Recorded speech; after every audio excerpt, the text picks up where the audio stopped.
तहफ़्फ़ुज़ conference का इनेकाद। Report पेश कर रही है समीना इकबाल। पाकिस्तान भर से मुख्तलिफ शहरों से आए हुए टेलीकॉम रिटेलर यूनियंस के अहदेदारान ने भरपूर शिरकत की।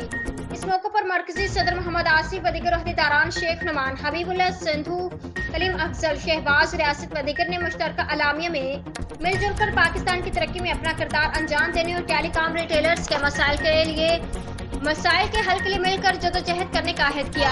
हुकूमती इदारों और टेलीकॉम कंपनी से मुतालबा किया गया कि बढ़ती हुई महंगाई के पेश नज़र रिटेलर की कमीशन में फिलफौर इजाफा किया जाए। टेलीकॉम कंपनीज के सिस्टम में मौजूद खामियों को दूर करके रिटेलर्स को एक जामे और काबिल अमल फाइनेंशियल सर्विसेज SOPs जारी किया जाए। रिटेलर के तहफ़्फ़ुज़ के लिए डिजिटल ऐप का क़याम अमल में लाया जाए।